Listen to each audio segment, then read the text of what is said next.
So it's been really exciting to run into Vicki Clark and Mary Pappin out here at the Mungo Youth Festival.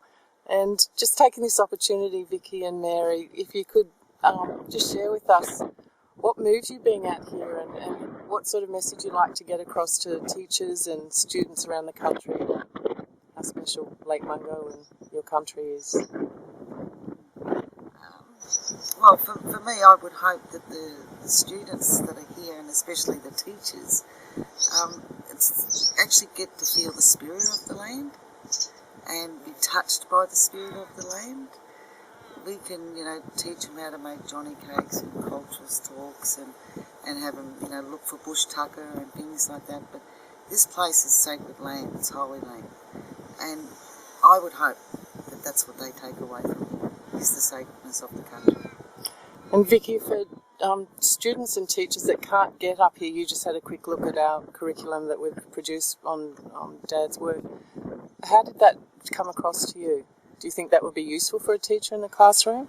I think it would be very, very useful for a teacher in the classroom. But you really need teachers that have got some sort of passion for the subject as such. And I would see one of the real requirements is the teachers actually coming here to get a sense of the feel of the sacredness here, so that they can give the curriculum that's created, Jenny, justice and be able to teach it properly. But it looks a fantastic resource. Yeah, great. And just if one of you would like to make a comment about Dad and his work and what he's... Fantastic that he's doing this, because we go back a long way with Jim. He's, when he first came out here, he was one of the ones that took aside the Aboriginal people and really explained, the different aging of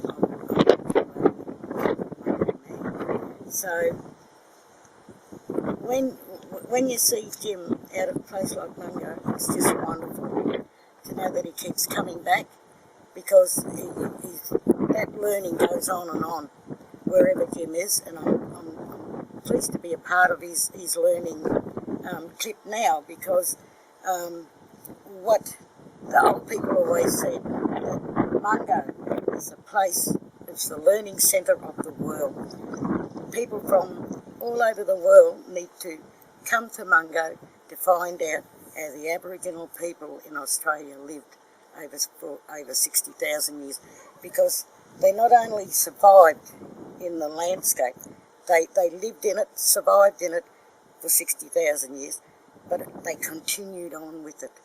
And the continuation of Aboriginal today, which is proof for me and Vicki being here, says something, because the old spiritual link with our land and our waters is unique to us. And whenever we walk here, it's like walking back in the dream time, because we know our ancestors are walking with us.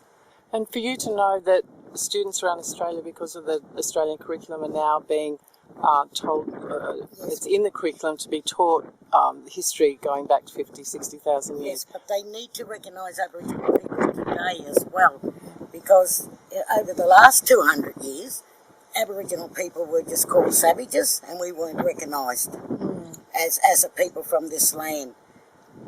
Because of Mungo Lady and Mungo Man, that's put us on the map.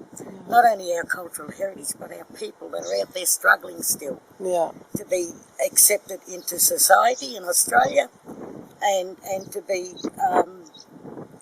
looked at as a people that have adapted through all the changes. I mean, there was ice ages, there was all kinds of things happening with the weather and the environment. They survived all that. White man comes out here and he tries to wipe them out in 200 years, but they still survive, because that is what our people are unique for, surviving in a landscape that belongs to them. This is our landscape. We were meant for it, and it's meant for us. So it will always be here. You've just come from the camp, the Mungo Youth Festival. What was it like for you to see all those young people out there learning? It was good to see them learning about this landscape, and I hope that something clinks in one of those little minds out there later on in the years when it comes to making decisions about Aboriginal people and the environment that they live in, that they will think about what happened here many thousands of years ago, and how people can still come together and look after a landscape. And that's the important thing here. It's a learning of to go forward now. And that's what this is all about. Yeah. This is what Mungo is all about. Mungo Lady didn't come up. Your dad didn't discover Mungo Lady. She found him. she was meant to be there so that she could tell the rest of the world that, hey, you got unique people in Australia here. Appreciate them and look after them too. Don't just come and grab everything and take it. Don't forget about them, because they are the first peoples of this land.